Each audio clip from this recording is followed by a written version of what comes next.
예, 주일 예배에 나오신 여러분들을 주의 이름으로 환영합니다. 오늘 또 거룩한 예배 가운데 우리가 함께 나왔는데요. 우리 주변의 지체들과 같이 인사하며 함께 교제를 나누겠습니다. 먼저 서로 인사하시고 또 한 주간 좋았던 일, 또 어려웠던 일 서로 격려하는 그런 시간들 우리 잠시 가지고 또 계속해서 우리 예배 가운데 나가겠습니다. 함께 교제하십시다.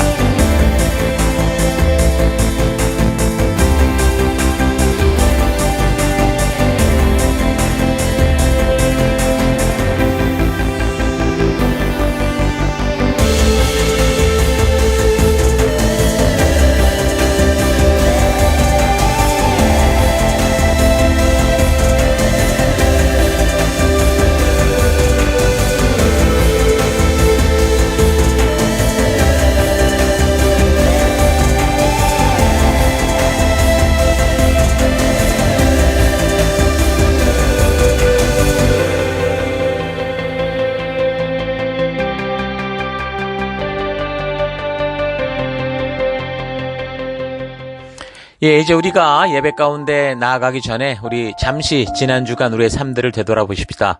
우리 하나님 앞에 나아갈 때 더러운 모습, 죄의 모습으로 나아갈 수가 없습니다. 이 시간 다 같이 함께 한 주간을 되돌아보시면서 회개 기도하시고 또 이런 예배를 허락하신 하나님께 감사드리고 우리 하나님 앞으로 온전한 모습이 될 수 있도록 다 같이 우리 잠시 회개하며 기도하십시다. 기도하겠습니다.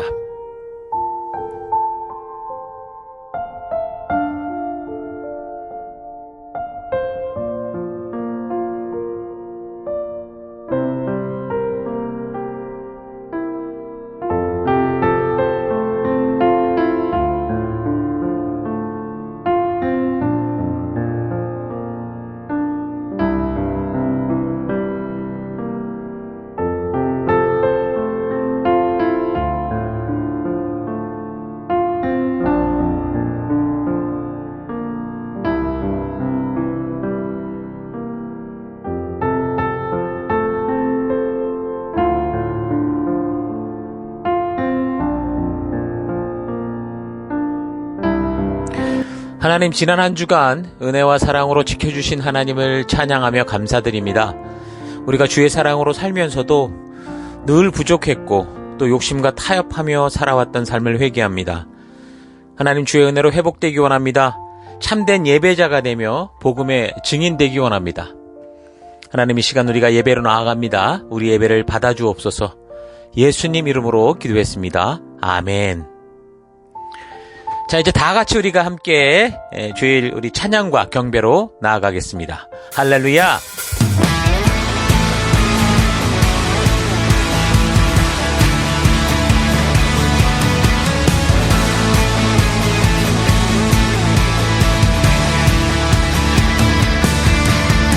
성도여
Here I am, humbled by your majesty, covered by your grace so free. Here I am, knowing I'm a sinful man, covered by the blood of the Lamb. And now I found the greatest love of all is mine, since you laid down your life, the greatest sacrifice.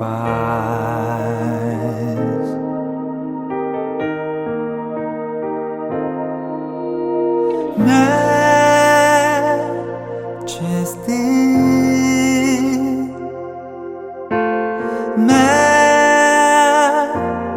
Majesty, your grace has found me just as I am, empty-handed but alive in your hand.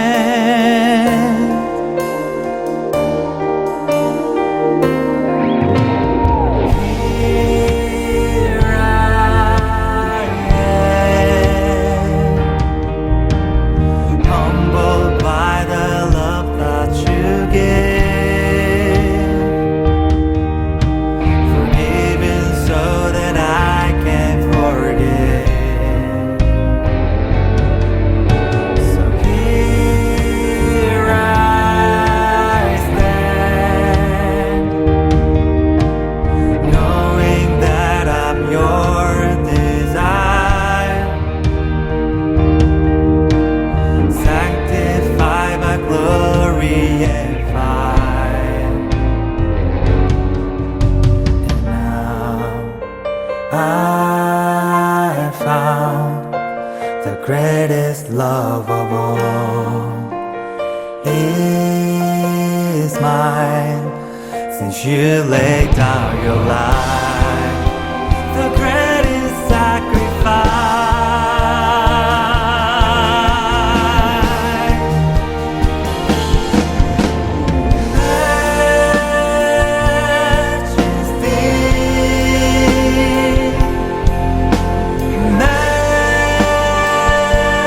Majesty, your grace has found me just as I am,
지나라.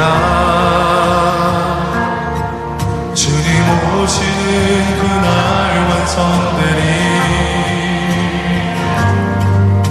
우린 고대 안에 주님 오시는 그날이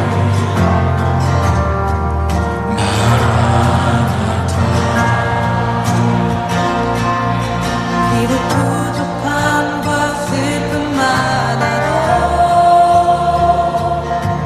주를 알아갈 때 참 만족인데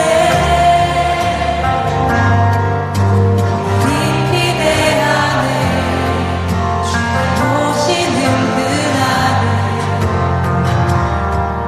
마라나타.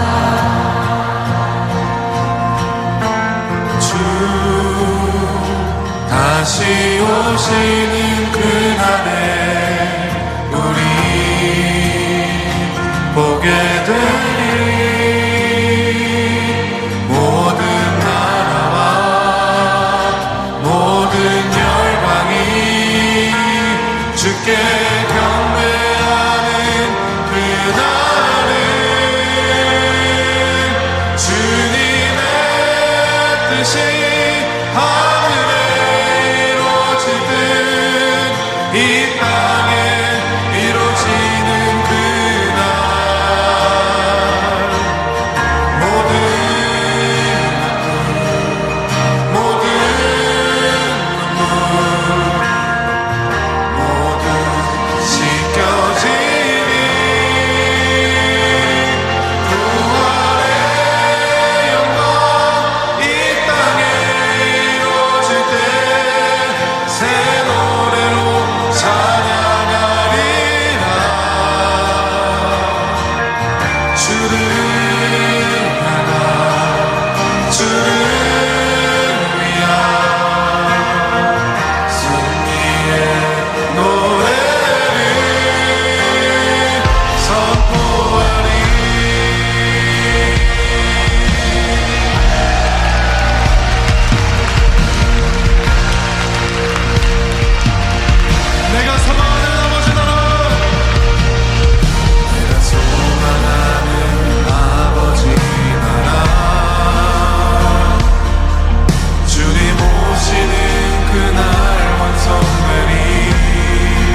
거룩하신 하나님, 주의 백성들이 주의 부르심 앞에 나옵니다. 지치고 상한 영혼들, 외롭고 곤고한 하루하루를 보내는 이들, 육신의 질병과 마음의 고통으로 지친 영혼들, 하나님 간절한 소망이 있는 영혼들을 위로하여 주시고 치료하여 주시고 거룩한 생명의 길로 인도하여 주옵소서. 각자의 예배 처소에서 주의 얼굴을 구하며 우리 주의 인자하심이 있는 예배로 서 있습니다. 우리의 예배를 받아 주옵소서. 주의 거룩한 지성소에서 우리들을 오라 하실 때 예수의 피를 힘입어 겸손히 나아가는 우리가 되기 원합니다. 다 같이 사도신경을 고백하겠습니다. 나는 전능하신 아버지 하나님 천지의 창조주를 믿습니다. 나는 그의 유일하신 아들 우리 주 예수 그리스도를 믿습니다. 그는 성령으로 잉태되어 동정녀 마리아에게서 나시고 본디오 빌라도에게 고난을 받아 십자가에 못 박혀 죽으시고 장사된 지 사흘 만에 죽은 자 가운데서 다시 살아나셨으며 하늘에 오르시어 전능하신 아버지 하나님 우편에 앉아 계시다가 거기로부터 살아있는 자와 죽은 자를 심판하러 오십니다. 나는 성령을 믿으며 거룩한 공교회와 성도의 교제와 죄를 용서받는 것과 몸의 부활과 영생을 믿습니다. 아멘. 하나님, 우리의 이 고백이 단지 입술의 고백이 아니라 예배 순서로서의 고백이 아니라 우리의 삶으로 드러나는 고백, 우리 삶의 향기가 되고 우리의 그리스도의 편지로서 드러나는 우리가 되기 원합니다. 오직 주만 바라봅니다. 예수님 이름으로 기도했습니다. 아멘. 우리 주변 분들과 같이 인사하십시다. 하나님께서 당신을 사랑하십니다. 아멘.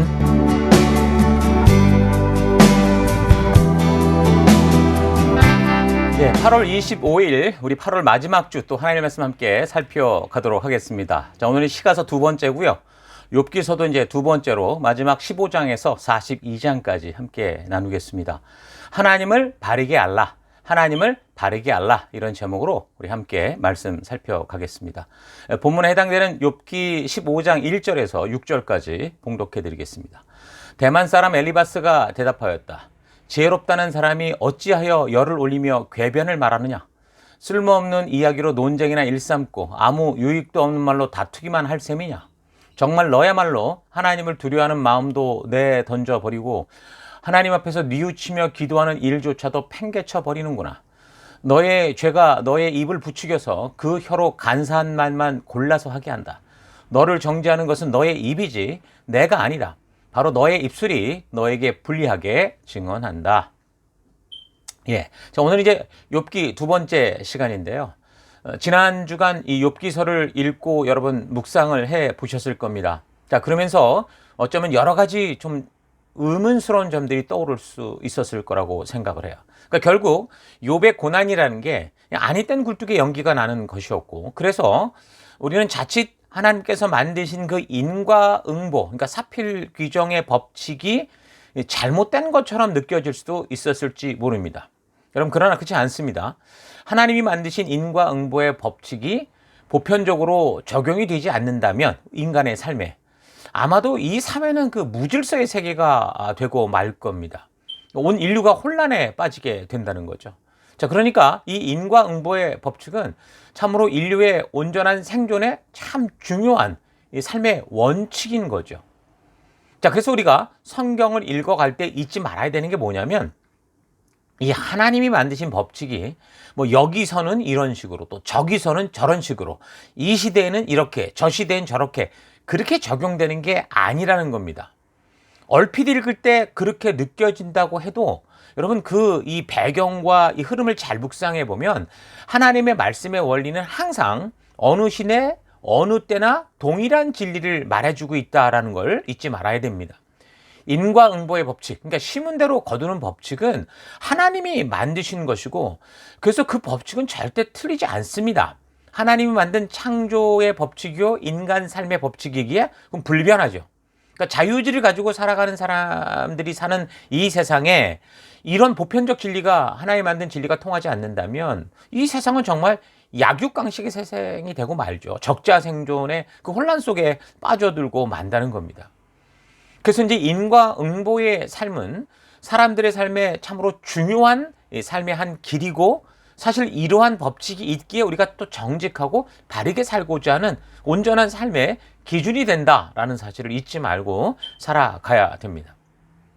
어떤 분들은 뭐 설교를 통해서 이 인과율, 인과응보의 삶이 이 구원을 이루는 일에는 적용되지 않는다라는, 이거 사실 그렇거든요. 구원에 있어서는 인과응보의 법칙으로 이게 적용될 수가 없어요. 하나님의 은혜의 법칙만 가능하죠. 그러니까 이걸 가지고 이걸 너무 강조한 나머지 마치 신앙 안에서는 이런 식으로 인과응보의 삶이 전혀 뭐 신앙 안에서 하나님 앞에선 무의미한 것처럼 그렇게 이야기하기도 하는데, 여러분 그런 주장은 옳지 않습니다. 옳지 않기 때문에 이 말씀의 배경을 우리가 잘 분별해서 그 구원의 의미와 우리가 또 하나님의 백성답게 살아가는 삶의 원리, 원칙이 어떠한지 잘 분별해 볼 필요가 있는 거죠. 인과응보의 법칙은 하나님이 주시는 복을 잘 받기 위한 게 아니고요. 이미 하나님이 창조하신 이 세상에서 자유의지를 가진 인간들이 서로를 존중하고 또 바른 일을 행하며 행복하게 함께 살 수 있는 하나님이 창조한 복된 삶의 원칙인 겁니다. 그래서 이것 욥기에서 말하고 있는 욥의 고난, 그러니까 성도들의 이해할 수 없는 고난의 원인을 이해해 갈 때 인과응보의 법칙이 틀렸다라는 걸 말하는 게 아니라 그것과는 전혀 다른 영적인 전쟁, 영적인 세계가 있다.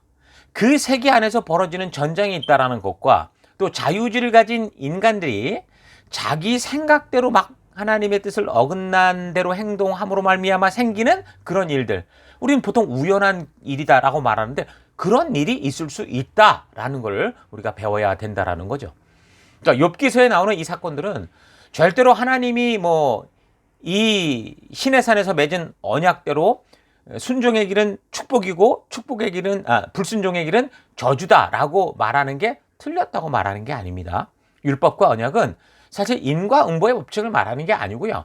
이 죄악된 땅에서 하나님 나라 백성답게 살아가는 하나님 나라의 가치를 말해주는 겁니다. 그래서 그 가치를 따라 살아가지 않을 때, 그러니까 불순종할 때 결국은 영적인 길을 잃어버리게 되고, 이 영적인 존재들이 영적인 길을 잃어버리니까 영원한 패망의 길로 가게 되는 그런 인생이 된다는 거죠. 우리가 예수를 믿지 않을 때는 몰랐지만 이제는 이 세상의 삶들 속에 엄청난 영적 싸움이 있다라는 것을 우리가 이제 알았고, 그래서 그 결과들이 지금 우리가 살아가는 사회 문화들 속에, 우리들의 삶 속에 계속 스며들고 있다라는 걸, 그 안에서 드러나고 있다라는 걸 알아야 됩니다.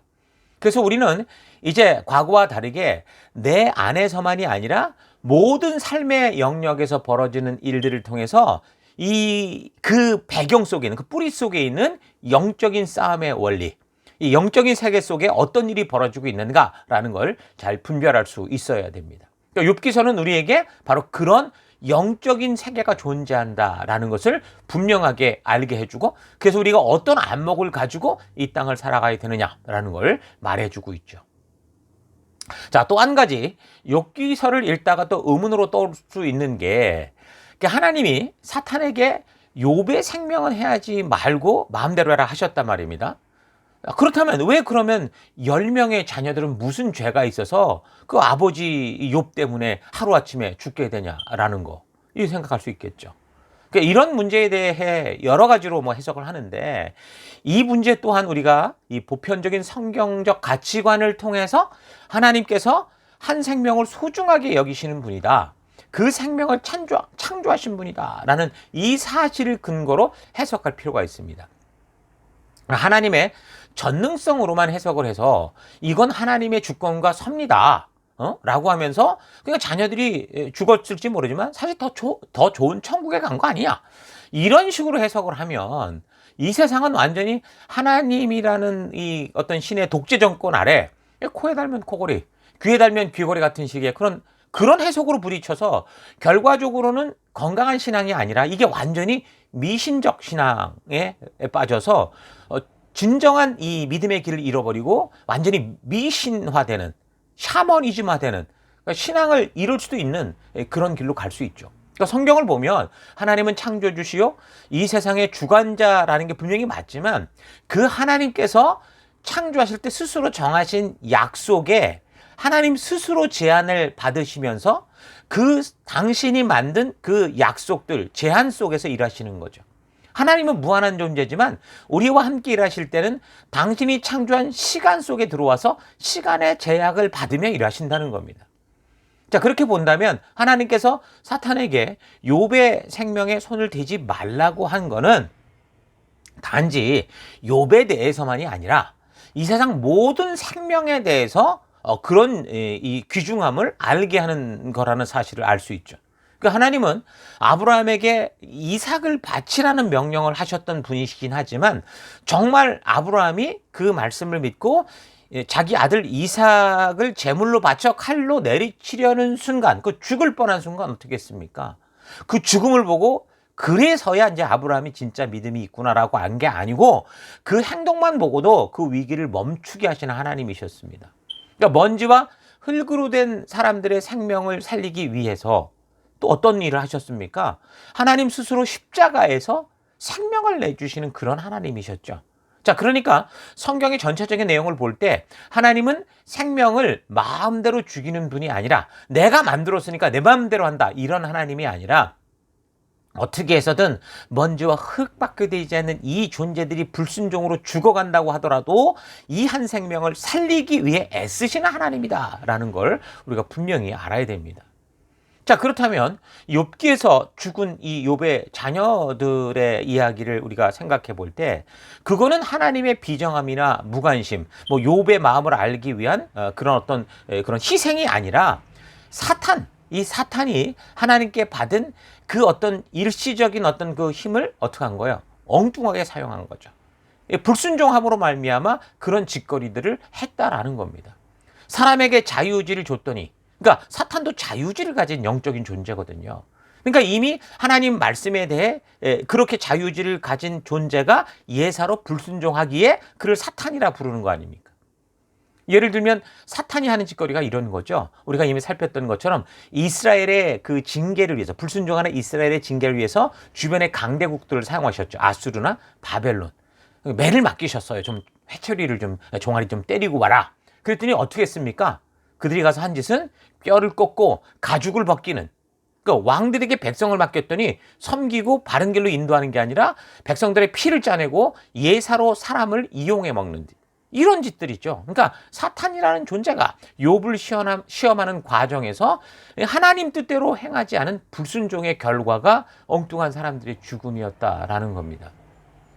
그러니까 각자의 해석 방법이 있겠지만 성경을 볼 때 잘 이해가 되지 않는 부분에서 이렇게 이제 하나님의 보편적인 성품을 잘 이해하고 그렇게 이 성경을 봐야지, 그렇지 않고 하나님의 어떤 한 부분, 강한 부분만 강조해서 그것으로 모든 걸 해석하려고 하면 안 된다라는 사실을 잊지 마십시오. 그래서 우리는 말씀을 알 때 똑같은 거예요. 어떤 한 부분만 알고 그것만 강조해서 모든 걸 거기다가 이렇게 맞춰가려고 해서는 안 되고 꼭 성경 전체를 잘 보고 그 흐름 속에 있는 하나님의 어떠하심과 하나님의 뜻과 하나님의 의도를 파악할 필요가 있는 거예요. 그래서 하나님이 어떤 분이신지에 대한 성경 전체적인 바른 안목이 성도들에겐 꼭 필요한 거예요. 그래서 성경을 읽고 예배에 나오고 말씀을 듣는 겁니다. 그러기 위해서 우리가 그 말씀을 들을 때도 이것저것 뽑아서 먹고 싶은 것만 듣는 게 아니고 창세기부터 이 계시록까지 하나도 역사의 흐름 속에 있는 것들 빼지 말고 바르고 빠르게 살펴서 하나님의 의도를 온전하게 알 필요가 있는 거죠. 그 하나님의 의도를 알아가는 것, 그게 거듭남이라고 그랬잖아요. 자, 이런 사실 잊지 마시고 이제 계속 내용을 보면 지난 시간 우리가 첫 번째 변론을 살폈습니다. 그러니까 친구들이 너무 이 욥의 형편이 너무 심해서 아무 말도 못 하고 있다가 드디어 욥이 이제 말을 하는 거를 듣고 이제 마치 이제 욥이 자기가 옳은데도 하나님이 이상하다 이런 식으로 말하는 것 같아서 욥의 말을 물고 늘어지기 시작했죠. 그래서 결과를 보면 친구들이 욥이 왜 이런 고난을 당하는지 그 답을 다 안다. 네 말을 들어보니까 알겠다. 이런 식으로 이제 결국 인과응보의 법칙을 벗어나지 못한, 그러니까 눈에 보이는 대로만 이제 적용을 해서 욥을 정죄하고 하나님이 어떤 분이신지를 이제 자기들 생각대로 자기가 생각했던 그 자기의 신, 어떻게 보면 금송아지죠. 자기가 상상하는 그런 어떤 틀을 가지고 이야기하고, 그러면 다시 욥이 그런 말들로 인해서 자신의 결백을 더 하나님 앞에서 자꾸 얘기해가는, 그래서 뭐 하나님 앞에 호소하는 그런 이야기들로 우리가 구성된 걸 살폈습니다. 자, 계속해서 두 번째 별로 이제 15장부터 시작이 되는데, 전체적인 내용의 구성이래요. 15장 엘리바스라는 사람의 주장, 또 16장, 17장은 욥의 답변, 18장에는 빌닷이라는 사람의 주장, 그리고 19장에는 욥의 답변, 그리고 20장에는 소발이라는 사람의 주장, 그리고 21장에는 욥의 대답, 이렇게 이제 마치게 됩니다. 그리고 세 번째 변론이 또 나오는데 22장에서 이제 그 계속되는 31장까지의 내용인 거죠. 22장은 엘리바스라는 사람이 또 이야기를 하고, 23장, 24장은 욥이 또 답변을 하고, 25장은 빌닷이 얘기하고, 그런 식으로 나서 정죄하는 친구들이 이제 점점 말이 줄어들어요. 결국 자기의 결백을 주장하는 욥은 점점 말이 길어져서 이제 그 얘기가 이제 31장까지 가는 거죠. 특히 31장에서 욥이 자신의 결백을 주장하는 그 내용들을 들어보면 사실 거짓말을 하는 게 아닐 거라고요. 그러면 참으로 이렇게 그 내용을 볼 때 목사인 저로서도 너무 부끄러운 거죠. 아, 이런 사람이 이렇게 살았었구나.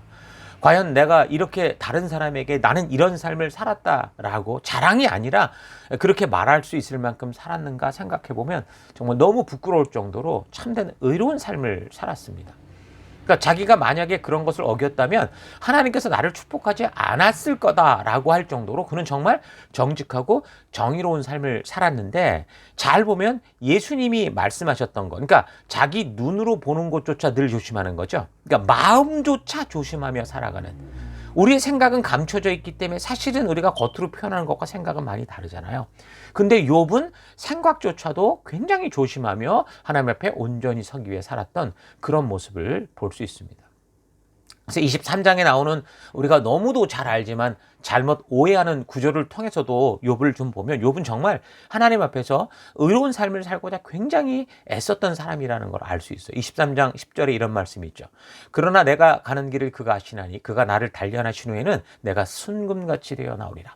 그러니까 이제 우리는 이 보편적으로 이 구절을 이해할 때 이런 어려운 시험을 통과하면 하나님께서 나를 이 시험을 통해 단련하신 다음에 정말 정금과 같은 모습으로 업그레이드 하실 것이다 라고 생각을 하는데, 사실 이 구절의 의미는 그런 뜻은 아닙니다. 그러니까 욥이 친구였던 그 엘리바스가 지금 너의 죄 때문에 지금 이렇게 고난을 받는 것이다 라고 하니까 욥이 하나님 앞에 자신의 이제 결백함을 이야기하면서, 자랑이 아닙니다, 이야기하면서 하나님께서 나를 지금 어떤 인간인지 알아보시려고 연단을 하시는데, 이 연단을 통해 하나님은 분명히 내가 정금 같은 존재, 거짓말을 하는 자가 아니라 정말 그렇게 살아왔던 존재라는 것을 아시게 될 거다, 이런 뜻입니다.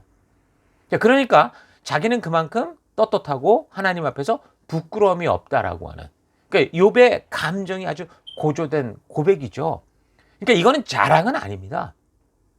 자기가 살아왔던 삶에 대한 정직한 고백과 같은 거죠. 근데 우리는 종종 이 말을 하나님께서 나의 마음을 정금과 같이 막 만들어 달라고, 그러니까 하나님이 나를 이렇게 만들어가는 것처럼 사용을 하는데, 우리의 마음이 정금과 같이 되는 거는 하나님이 막 조작해서 되는 게 아니에요. 이 욥과 같이 하나님 말씀대로 순종하는 삶을 통해서 되는 겁니다. 자, 그러니까 이 구절이 어려운 고난의 시간을 통해 내 안에 있는 쓸데없는 불순물들이 다 빠지고 정말 말씀대로 순종하는 정금 같은 존재가 되기를 결단하는 어떤 그런 의미에서 사용하는 건 참 좋은 건데, 이 구절을 붙들고 내가 할 수 없으니, 할 마음도 없으니 하나님 당신의 힘으로 나를 좀 바꿔주십시오, 정금처럼 나를 정금으로 좀 바꿔내십시오, 이런 식으로 사용해서는 안 된다라는 거죠.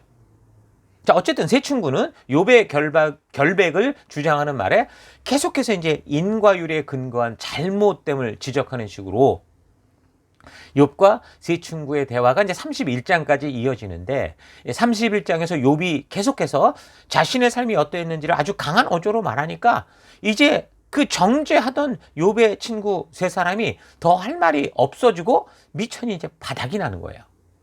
자, 그래서 계속되는 32장을 보면 욥의 세 친구가 전부 다 말을 못하고 입이 다물어지니까 이번에는 전혀 예상치 못한 한 사람이 또 끼어듭니다. 엘리후라고 하는 사람이었는데 보니까 나이가 가장 어린 사람이었어요.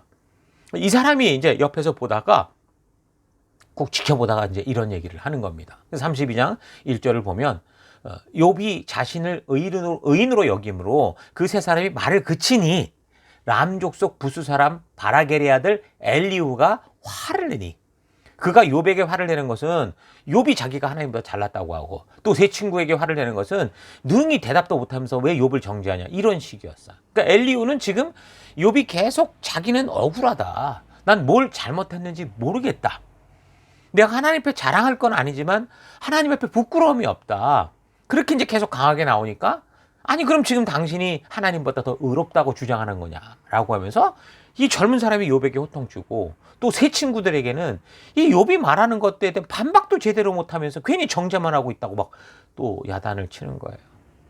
그러니까 막 20대쯤, 10대 때쯤에 내가 옆에 듣다가 답답한 애가 튀어나와서 60대, 70대 된 할아버지 할머니들은 막 욕하는 거하고 똑같은 거예요.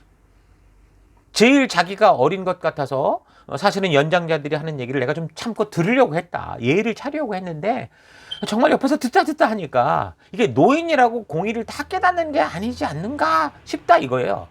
그러면서 연장자도 싹 무시해버리면서 말하는 거죠. 그러면서 하는 이 엘리후라는 사람의 주장은 33장 9절, 당신이 이르기를 나는 깨끗해서 악인이 아니고 순전하고 불의도 없거늘 참으로 하나님이 나에게서 잘못을 찾으시며 나를 자기의 원수로 여기사 내 발에 착고를 채우시고 나의 모든 일을 감시하신다, 이런 말을 하는데, 그러니까 이런 거예요. 욥이시여, 스스로 의롭다는 말은 좀 당신이 주장할 일은 아니지 않습니까? 혹시 하나님의 천사들이 또 주변의 사람들이 그렇게 얘기해 주는 게 그게 맞는 거 아니냐? 어떻게 자꾸 스스로가 의롭다고 말하냐? 남들이 인정을 해줘야지. 그러면 지금 하나님이 뭐 불의하시다는 거냐? 당신이 아는 것처럼 하나님은 실수가 없으신 분이신데, 그러니까 당신이 내가 잘못을 저질렀습니다, 다시는 그런 짓 하지 않겠습니다, 내가 미처 깨닫지 못한 것을 주께서 가르쳐 주십시오, 잘못이 있다면 다시 그렇지 않겠습니다 하고 철저히 회개해야 된다. 그러니까 이런 식으로 또 엘리후가 욥에게 말을 하는 거예요. 자, 그러니까 보세요. 젊은 엘리후라는 사람이 아주 객관적인 입장에서, 또 제3자의 입장에서 아주 냉철한 젊은이의 어떤 그런 이성을 가지고 이야기를 하려고 하지만, 결국 이 사람의 말도 다른 욥의 친구들과 다를 바 없는 인과율에 의한 판단, 정죄, 이걸 가진 상태에서 다만 다른 사람보다 좀 감정을 가라앉히고 논리적으로 좀 다르게 얘기를 하려는 거죠. 그러니까 다시 말하면 자기가 잘난 척하는 거예요. 그래서 우리는 이 눈에 보이는 결과를 보고 인과응보식 판단을 할 수밖에 없는 존재이긴 합니다. 그러나 이 세상에는 지금 우리가 욥을 통해 알듯이 우리가 보는 결과가 모든 정답을 말하는 게 아닐 수도 있다라는 거 여러분 꼭 기억하셔야 돼요. 어려운 일은 의로운 사람들에게도 나타날 수 있습니다. 아니, 욥의 경우를 보면 의로운 사람에게 사실 더더욱 사탄의 딴지거리가 더 많다는 거죠. 그래서 바르게 믿으려고 하면 더 어려움이 많을 수 있어요. 그래서 우리는 말을 조심해야 된다고 그랬죠. 사람들은 말로 진을 다 빼고 그 말로 인해 서로의 관계와 그동안 쌓았던 신뢰가 다 무너지고 있습니다. 그러니까 모든 수고에는 대가가 있기 마련인데, 입술로 수고한 것은 전부 다 그 뒷맛이 쓰고 남는 게 별로 없다는 거죠. 그래서 이런 말을 하지 않습니까? 잠잠하라, 그리하면 듣게 될 것이요. 들어라, 그러면 잠잠하게 될 것이다. 그러니까 우리가 입을 다물지 못하고 떠들면 안 들린다는 거예요. 다른 사람의 이야기가, 하나님의 말씀도 하나님의 진리도 들리지 않는 거죠. 그래서 깊이 조용히 다 내려놓고 마음을 비우고 들어야 된다는 겁니다. 큐티라는 것도 그러죠. quiet가. 그러니까 하나님께 뭘 많이 말하는 게 아니라 하나님이 말씀하신 것을 듣는 시간이라는 거죠. 그래서 그 앞에 잠잠하면 하나님의 진정한 의도가 보이고 그 뜻을 듣게 될 것이고, 그래서 그 뜻을 알게 되면, 의도를 알게 되면 우리 스스로가 우리의 삶 속에 잠잠한 삶을 살게, 그러나 믿음의 삶을 살게 된다라는 거죠. 여러분, 지금 여기 나온 욥의 친구들은 당대의 최고의 석학들이라고 할 수 있었습니다. 그럼에도 불구하고 이런 말 실수를 하는데, 잘 듣지 못하고 영적인 분별력 없이 보는 것만으로만, 그러니까 과학적으로만 인과응보식 판단을 하니까 저들의 철학과 논증, 지식과 경험들이 오히려 더 정교하게 사람을 정죄하는 무기가 되고 말았다라는 거죠. 오늘날 이 진화론과 창조론의 문제도 똑같습니다. 교회 안에 지금 진화적 창조론을 주장하는 사람들이 있다고 해요. 그 왜 그렇습니까? 그러니까 과학적 이런 이 인광본식 눈으로만 본다는 거죠. 이 창조의 세계 속에 하나님의 영적인 역사와 능력이 있었다라는 것을 자꾸 과학과 이성으로 제한하고 있기 때문에 그런 일들이 나타나고 있는 겁니다. 그래서 우리도 우리가 아는 지식과 경험들로 사람을 살리는 일이 아니라 단지 이성과 과학을 가지고 하나님이 만든 이 분명한 법칙을 가지고 사람을 죽이는 일에 사용할 수 있다라는 걸 알고 우리 조심해서 이 영적인 이 뿌리를 잘 분별하는 우리가 될 수 있기를 바랍니다.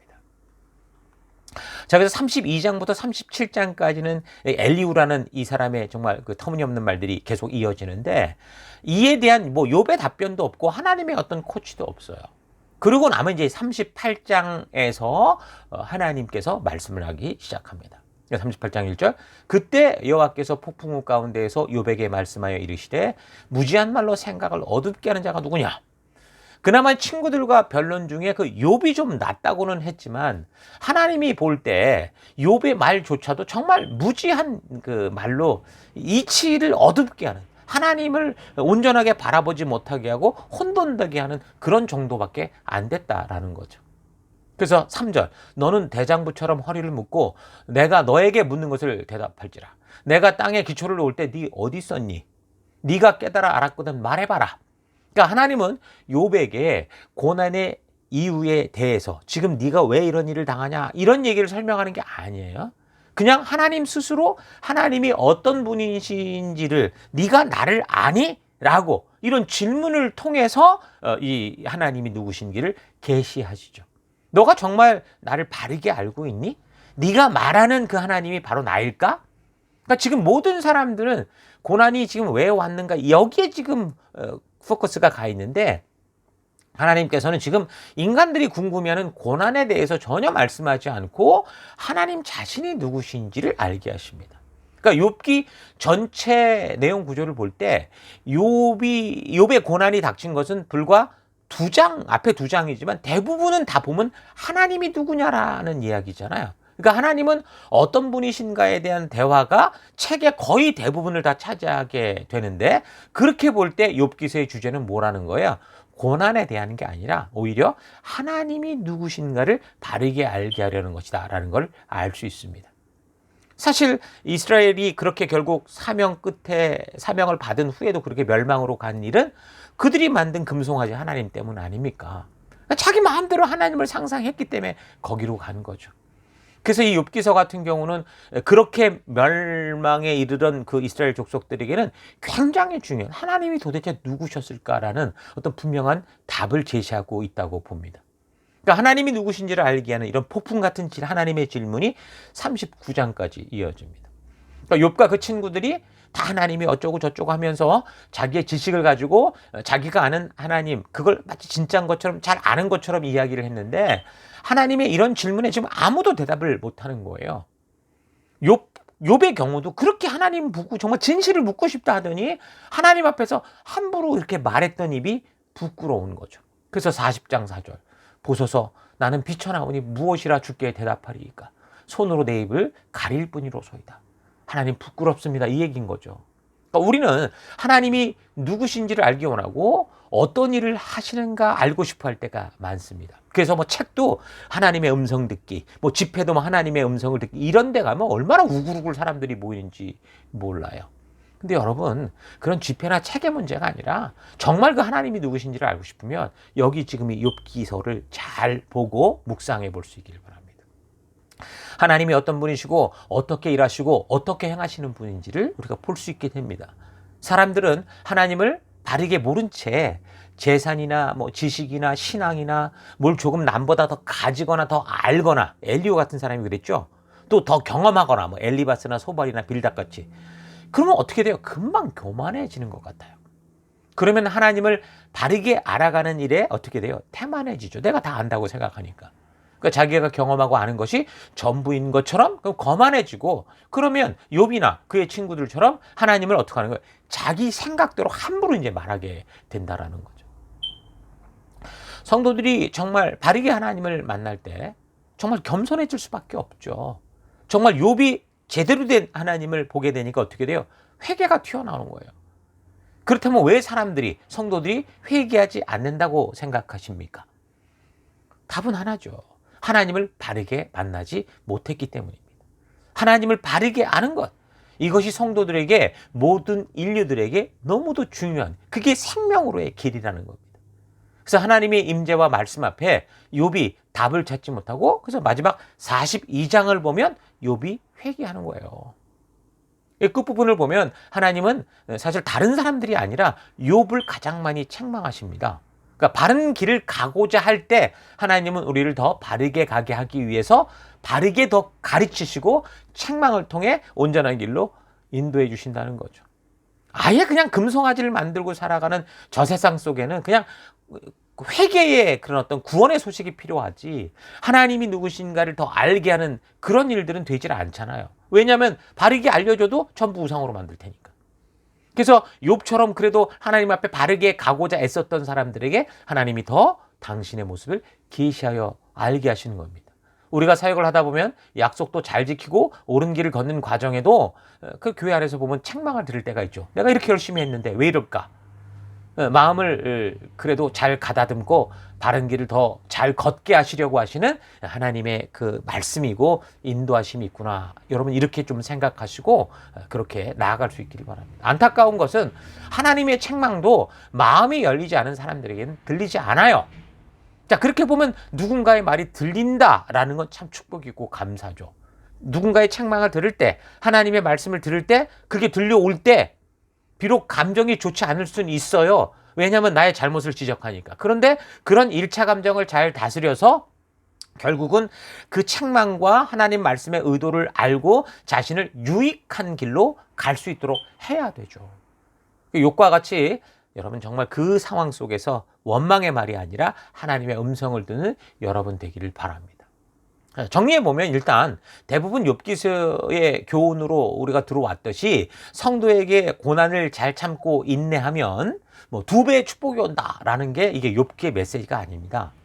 결국 욥은 이런 고난에서 벗어나면서 하나님께서 주신 정말 2배, 이 곱절의 축복과 은혜를 누리는 건 분명합니다. 물론 성도의 인내는 어찌됐든 복된 게 사실이지만, 그러나 그것이 욥기서를 통해서 우리에게 하나님이 말씀하시려는 게 아니고요. 조금 전에도 이야기했듯이 지루하리만큼 긴 욥과 그 친구들이 하나님에 대해 이야기하는 사실을 볼 때 오히려 이 욥기서는 하나님께서 어떻게 일하시는지, 어떤 하나님이신지를 바르게 알게 하는 거다라는 걸 우리가 알 수 있습니다. 지금 욥기서에 나오는 인물들의 변론은 지금 이런 고난은 바로 인과율에 의해 하나님께서 징계하시는 것이다, 또는 뭐 아니다라는 것에 대한 이야기. 그러니까 하나님이 어떤 기준을 따라 어떻게 행하시는 것에 대한 이야기들이었습니다. 의로웠던 욥에게 고난이 시작이 돼서 그 고난에 대해 하나님이 만드신 것인지 아닌지, 선한 신이 왜 사람들에게 이렇게 고통을 허락하는지, 아니면 그렇지 않은지, 이런 걸 통해서 하나님이 어떤 분이신지를 이야기하는 것이었죠. 욥기를 읽어가는 독자들도 아마 이것이 가장 궁금한 걸 것입니다. 그러니까 고난과 이해할 수 없는 이 세상의 일들이 과연 하나님으로부터 말미암은 것이냐라는 거죠. 그러니까 하나님이 현재보다 더 선한 길이 있는데도 그 길로 인도하지 않는 경우라면 하나님이 선해 보이지 않고, 만약에 하나님이 이걸 몰랐다면 하나님은 전지전능한 존재가 아니게 되니까 믿는 성도로서 굉장히 혼란스러운 거예요. 답을 못 찾겠으니까. 그래서 이런 문제로 인해 세상에서는 이 신종론이라는 이 철학적 주제, 신학적 주제를 가지고 왈가왈부 말이 많습니다. 그러니까 본문을 근거로 볼 때 욥의 경우는 어때요? 의로워서 고난을 받았습니다. 그러니까 하나님을 전적으로 신뢰하는 의로운 삶을 살아가는, 하나님이 기뻐하시는 이들에 대해 사탄이 시기하고 저들을 그 신뢰로부터 파괴하려는 영적인 이유가 있었다라는 거죠. 그러니까 영적인 전쟁 때문이라는 겁니다. 그래서 일단 성도가 받는 고난에 대해서 우리는 어느 한편으로 이해할 수 있는데, 그럴 수 있겠구나라고 생각을 하는데, 우리 현실 속에 어떤 일이 벌어집니까? 뭐 새벽 기도를 열심히 다니시는 분이 기도하러 가다가 교통사고로 죽고, 정직하게 사업하시는 분들이 그렇지 않은 사람들보다 너무 힘든 결과를 보게 되고, 서로 서로 열심히 돕고 사는 가족이 한순간 뭐 술 취한 운전자의 부주의로 인해 교통사고로 뭐 죽거나 한평생 불구화되어 살아야 되고, 부모가 가난해서 입양을 갔는데 그 양부모의 학대를 받아서 죽기도 하고, 그러니까 이 세상에서 벌어지는 참으로 안타까운 이런 이 고난의 소식을 들을 때, 그렇다면 하나님은 무엇을 위해 이런 일이 현재 저들에게 최선의 길이라 생각하시는가? 이게 저들에게 정말 꼭 걸어갈 길인가? 이게 해결되지 않는 의문들이 떠오르게 되죠. 우리는 욥의 고난 외에도 이 세상을 살아가며 우리가 이해할 수 없는 이런 많은 고통과 고난을 보게 됩니다. 선한 사람이든 악한 사람이든 예기치 못한 고통과 고난을 당하는 일들을 수없이 보게 되는 거죠. 그러니까 이걸 어떻게 해석할 것이냐? 도대체 이게 어떻게 우리가 이해할 수 있느냐?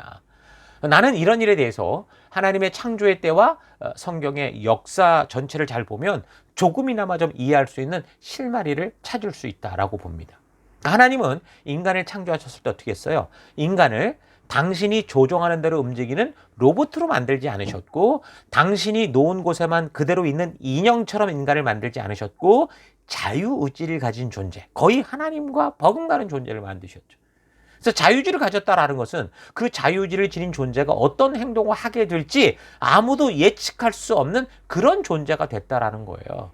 물론 하나님은 전지전능하시기에 인간의 모든 행동을 아실 겁니다. 그러나 그 전지전능하신 하나님께서 인간에게 자유의지를 주셨다라는 것은 참으로 예측할 수 없는 일들이 생길 수 있는 그런 존재로 만드셨다라는 게 분명하다는 거예요.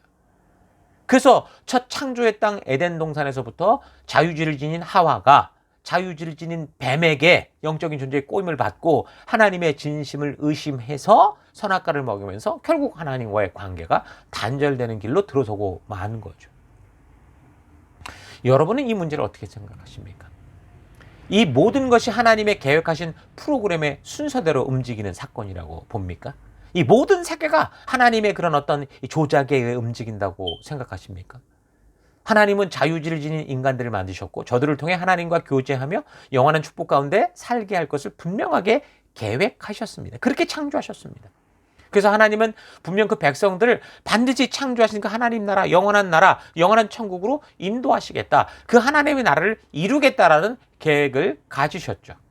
그런데 이 계획을 가지신 것은 자유의지를 가진 모든 인간의 삶을 그렇게 다 프로그래밍해서 결국은 당신이 꿈꿨던 뭐 그런 이 프로그램대로 돌아가게 하겠다. 이것과는 다른 거예요. 이건 운명론이. 그렇게 생각하면 운명론이 되는 거죠. 예를 들어 멜번에서 출발한 사람들을 반드시 시드니로 부르겠다라는 계획을 가지셨는데, 멜번에서 출발하는 사람들이 각자의 프로그래밍된 것을 따라서 움직이도록 그렇게 다 조작해 놓은 게 아니라 각자의 자유의지를 가지고 각자의 선택에 따라 방향을 결정하며 스스로 나아갈 수 있도록 하셨다라는 거죠. 그래서 하나님께서 저들에게 미리 나아갈 바, 그 온전한 약속의 장소로 올 수 있게 하는 그런 가이드를 다 주신 거예요. 그게 이제 시내산 언약인 거죠. 그래서 그 목적지를 향해 가게 될 때 자유의지를 가진 존재들이 그런 가이드를 봐야 되는데 그걸 무시하고 자기 마음대로 선택하며 나아갈 때 예상치 못한 이런 일들이 벌어진다라는 거예요. 그래서 하나님께서 그릇된 길로 가는 이들을 그냥 방치하지 않고 열심히 저들을 되돌아오도록 부르시고 바른 방향으로 돌아오라고 설득하시면서 열심히 당신의 이 계획을 이루어 가시는 거예요. 하나님의 열심을 통해 이들이 불순종하고 마음대로 가니까 얘 네 마음대로 해라. 이게 아니라 잘못된 길이야, 돌아와야 돼. 마치 부모가 자녀들이 마음대로 사는 걸 두고 볼 수 없듯이 그런 일을 하시는 거예요. 여러분, 이거 하나님의 무능력이 아니고요. 전지전능하신 하나님께서 인간들에게 너무도 놀라운 자유의지를 주시면서 그렇게 창조함으로 당신 스스로가 이런 스스로의 제약을 받으시기를 원하셨기에 하나님도 아시면서 시작하신 창조의 법칙의 결과라는 거죠. 이런 창조의 법칙을 이해할 수 있다면 이제 우리들이 사는 이 세계 속에서 벌어지고 있는 이해하기 어려운 이 세상의 고난과 이해할 수 없는 많은 일들이 왜 이렇게 벌어질 수밖에 없는가라는 거 여러분 알 수 있을 겁니다. 자유의지를 가진 사람들이 사는 곳에서는 여러분 예기치 못한 일들, 우연한 일들을 만날 수 있어요. 하나님이 모르시는 일이 아니고요. 하나님이 주신 자유를 가지고 인간이 자기 육체의 만족을 위해 살기 때문에 생기는, 욕심 때문에 생기는 일들이 벌어진다고요. 그래서 내가 바르게 운전을 하고 가도 마약이나 술에 취한 사람에 의해 큰 사고를 당하게 되는 일들도 비일비재하죠. 그래서 인과응보의 법칙은 이런 자유주의를 가지고 살아가는 존재들이 바른 삶을 살아갈 수 있도록 아주 중요한 하나님이 주신 인간 생존의 법칙이에요. 내가 이렇게 하고도 나쁜 짓을 하고도 멀쩡하게 산다. 그럼 누가 그 좋은 일을 하고 살겠습니까? 내가 나쁜 일을 하면 반드시 거기 결과가 있다. 끔찍한 결과가 있다라는 걸 알아야 바른 길로 갈 거 아니에요. 내가 좋은 일을 해야 좋은 결과 있다라는 걸 알아야 그렇게 살 거 아니냐고요. 그러니까 이걸 하나님을 알든 모르든 그 문제가 아니라 인간이 생존할 수 있는 중요한 법칙으로 하나님이 만드신 거예요.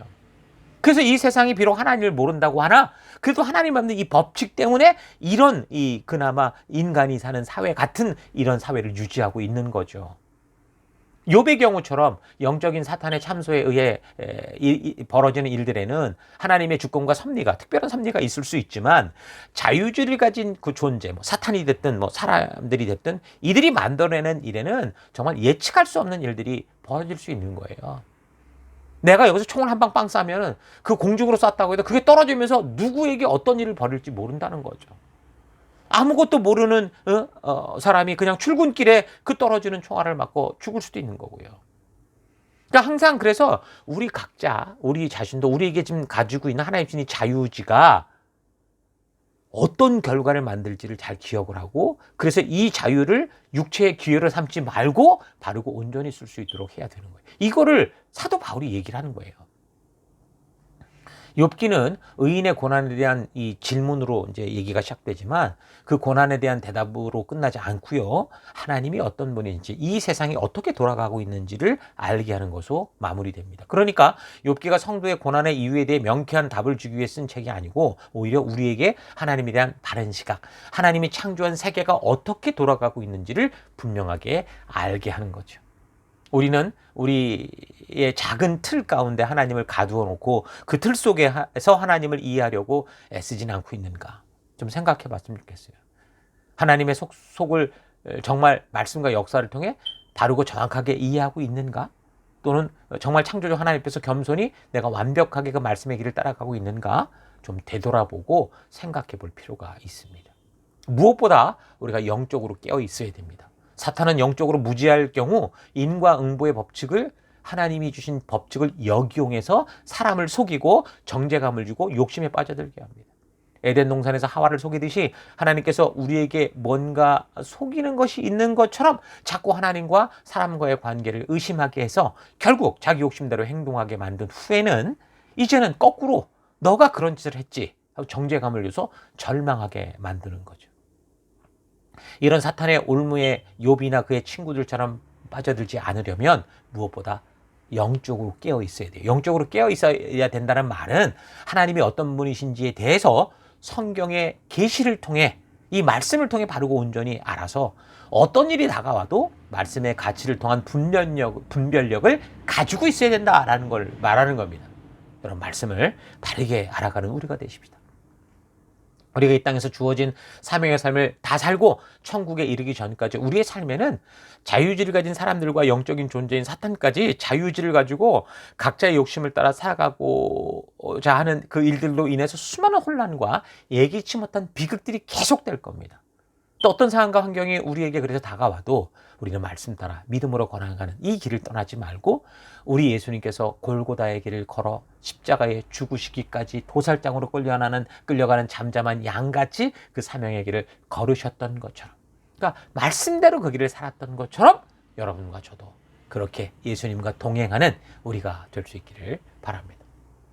계속해서 이제 우리는 생명을 낳는 생명을 세우기 위한 사명의 길을 우리가 이 땅을 살아가는 동안 걷게 될 겁니다. 우리가 이 길을 걸으면 가장 중요하게 생각할 것은 지금 얼마나 많은 열매가 있느냐라는 게 아니고요. 우리가 얼마나 말씀대로의 길, 이 약속의 길을 걷고 있느냐. 그래서 그 열매가 바른 열매가 맺히고 있는, 많은 열매가 아니라 바른 열매가 맺히고 있느냐라는 거예요. 얼마나 우리가 하나님과의 약속의 길을 바르게 걷고 있는가, 이게 중요한 겁니다. 비록 그 길에 사람이 보이지 않고 대부분 함께 하려고 하지 않는다고 해도 이 길이 하나님께서 걷게 하신 길인가라는 걸 점검하고, 그렇다면 우리는 그 길, 그 골고다의 길을 묵묵히 걸어야 될 것입니다. 주님 나라 가기까지 계속될 섬김의 삶에서 사명의 길에서 고난하고 어려운 시기를 만날 때 여러분 이 욥의 이야기를 기억하면서 믿음의 세계를 기억하면서 우리가 정말 주님께서 이끄시는 이 하나님의 나라, 이 믿음의 길을 묵묵히 걸어내는 여러분과 제가 되기를 주의 이름으로 축원합니다. 다음 주 계속해서 우리 또 이 시가서의 말씀들을 살펴가도록 하겠습니다. 자, 우리 듣는 말씀을 가지고 우리 잠시 묵상하며 기도하겠습니다. 잠시 묵상하십시다. 욥기의 이야기는 하나님의 창조의 세계를 바르게 알게 하고 인간인 우리가 그래서 어떤 길을 걸어가야 하는가를 분명하게 알게 하는 굉장히 중요한 이야기입니다. 하나님이 누구신지, 하나님의 창조한 세계가 어떤 원리를 따라 흘러가는지 우리 이 욥기서를 통해 바르게 알아야 되죠. 하나님을 바르게 아는 것이 바른 신앙의 길입니다. 왜 사람들은 편안한 세상이 되면 하나님을 잊고 욕심에 더 빠지게 될까요? 하나님의 축복으로 삶이 더 나아지면 왜 오히려 하나님의 말씀을 왜곡하고 분별하지 못할까요? 우리는 이 모든 사실들을 이 성경 속에서 분명한 이 길을 찾아야 됩니다. 하나님이 그의 백성답게 살아가는 기준을 분명하게 말씀해 주고 있기 때문이죠. 계속된 사명의 길을 걷다가 집중력이 떨어질 때 가능하면 그래서 이 하나님이 주신 말씀의 기준, 그러니까 레위기나 신명기 같은 걸 보이는 건 굉장히 중요합니다. 특히 욥기서를 통해 이런 하나님의 세계를 아는 것 더더욱 중요하죠. 그래서 우리가 진리를 알 때 진리가 우리를 자유케 하실 것을 기대하며 그렇게 나아가기 바랍니다. 참으로 믿는 이들에게 다가오는 그 어떤 일이든 그것이 우리를 절망하게 하고 무너지게 할 수 없습니다. 하나님은 그의 백성을 지키시고 보호하시고 축복과 은혜의 길로 인도해 주시는 분이시기 때문이죠. 여러분, 하나님은 어떤 하나님을 기대하십니까? 여러분, 자신의 기대를 버리고 하나님께서 이렇게 성경을 통해 계시하여 주신 대로 하나님이 누구신지, 이 세상이 어떤 원리를 따라 돌아가는지, 우리는 어떤 사명이 있는지 바르게 알고 온전히 믿고 그 길로 나아가는 여러분과 우리가 됐으면 좋겠습니다. 제가 그래서 욥기서의 말씀을 기억하면서 잠시 기도하기 원하는 것은, 첫째, 하나님, 욥과 같은 고난이 다가와도 절망하지 않고 믿음의 길을 걷겠습니다. 결단했으면 좋겠고요. 둘째, 하나님이 주신 말씀의 가치를 바르게 알아서 그 말씀의 뜻을 정한 인생 되겠습니다. 그 길 따라 가겠습니다. 결단하시고, 세 번째, 마지막, 하나님의 말씀을 대충 하는 게 아니라 바르게 알아서 내가 생각하는 하나님을 만들어내는 인생이 아니라 하나님이 창조하신 하나님 나라 백성다운 바른 순종의 삶을 걷는 내가 되기 원합니다. 우리 다 같이 잠시 함께 기도하겠습니다. 기도하십시다.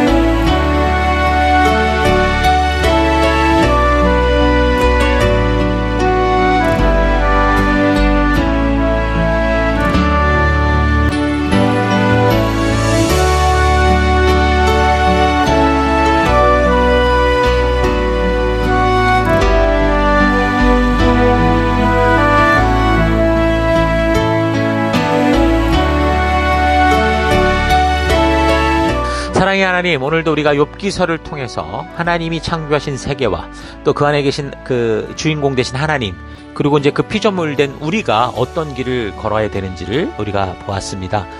하나님, 정말 이 말씀을 통해 알게 하시듯 욥과 같은 그런 고난이 우리 삶 속에 다가온다고 해도 하나님 절망하지 않고 우리 주님이 약속한 그 믿음의 길 걷기 원합니다. 하나님 주신 말씀의 가치를 바르게 알아서 그 말씀대로 뜻을 정한 인생 살아가는 내가 되기 원합니다. 하나님의 말씀을 대충 하는 게 아니라 바르게 알아서 내가 생각하는 하나님을 만들어내는 인생이 아니라 하나님이 창조하신 하나님 나라 백성다운 바른 순종의 길을 걷는 내가 되기 원합니다. 그래서 하나님, 내게 주신 이 삶 속에서 바른 하나님의 나라를 이루어내고 일구어가는 그런 우리가 되기를 원합니다. 이 한 주간도 이제 우리가 욥과 같이 보내받은 이 세상 속에서 영적인 분별력을 가지고 주님 주신 거룩한 사명 위에 살아가는 우리가 될 것을 결단하고 감사드리고 주님을 찬양하며 예수님 이름으로 기도했습니다. 아멘.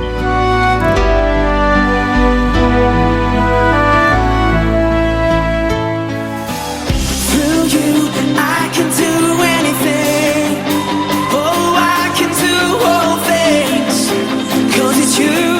8월 25일 교회 소식을 함께 나누겠습니다. 이번 주는 2024년 셀위크 30번째 주간입니다. 우리는 셀 모임을 통해 생명 낳는 생명을 세우는 사명을 감당하고 있습니다. 생명 낳는 생명을 세우는 사명은 하나님의 전적인 은혜로 구원받은 모든 성도들의 존재의 이유입니다. 이것을 위해 우리가 구원받았고 우리가 이곳의 한 교회로 모여 하나님 나라를 이루며 지금까지 달려가고 있는 것입니다. 그러므로 모든 성도는 영적인 가정 셀에 속하여 말씀의 기초를 확실하게 쌓으며 그 말씀 위에서 지체들과 서로 격려하며 하나님께서 순종하는 우리를 통해 이루시는 치료와 회복의 놀라운 은혜들을 누리시기 바랍니다. 사랑의 돌봄과 성경과 역사 교육, 이것이 가장 중요하고 부름받은 자들의 핵심적인 사명인 것을 잊지 말고 셀 모임으로 적극적으로 모여주시기 바랍니다. 8월 넷째 주인데요. 매월 네 번째 주간 저희 교회가 집중하는 사역 포인트는 교회에 속한 모든 성도를 주님이 주신 이 교회의 사명에 합당한 사역자, 동역자로 세워가는 것입니다.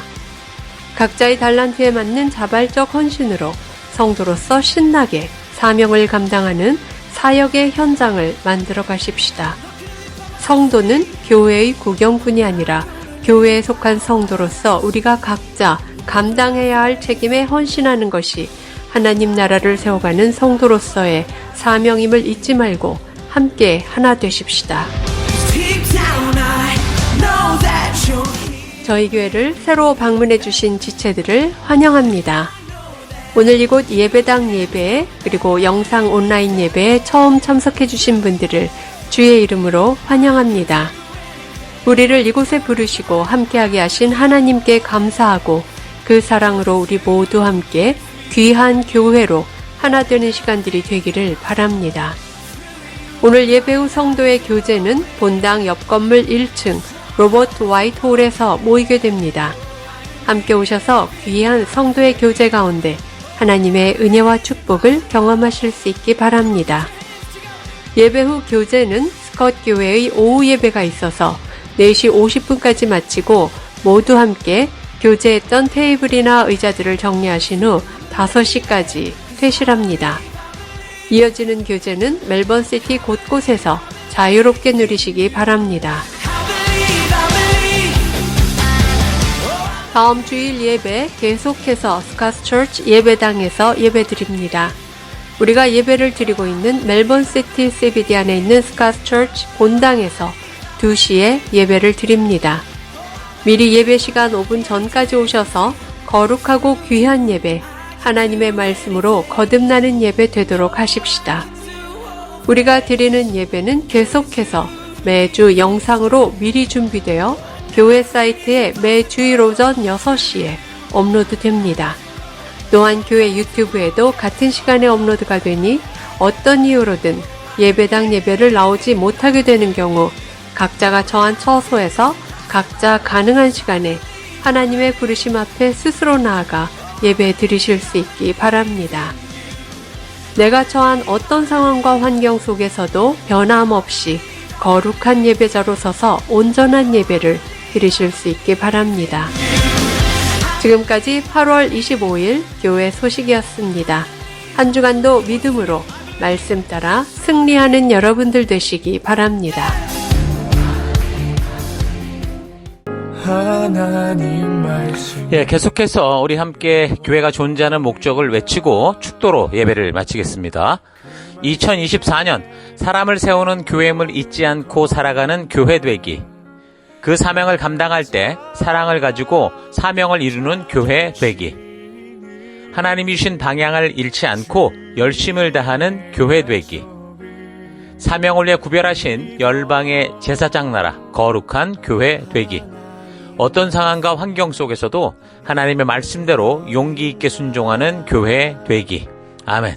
자, 이런 부르심 잊지 마시고 이제 각자 보냄을 받은 삶의 더 곳곳에 나아가서 이 세상의 풍요와 화려함에 휩쓸리는 인생이 아니라 부르신 사명을 따라 거룩한 하나님 나라를 이루어가는 귀한 백성들 되시기를 주의 이름으로 축원합니다. 다 같이 기도하겠습니다. 이제는 우리 주 예수 그리스도의 은혜와 하나님의 그 크신 사랑하심과 성령님의 감화, 감동, 위로, 축복, 충만하심이 오늘 말씀을 통해 내가 상상하고 바라는 하나님을 찾는 게 아니라 하나님이 창조하신 세계가 있고 그 세계를 창조하신 하나님의 거룩한 나라 백성으로 부름받았음을 깨닫고 내가 선 이 땅 가운데 거룩한 주의 나라가 임하는 일에 부름받은 자로 살기를 선택하는 모든 백성들 머리 위에 이제로부터 영원토록 함께 하실지어다. 아멘. 하나님 말씀이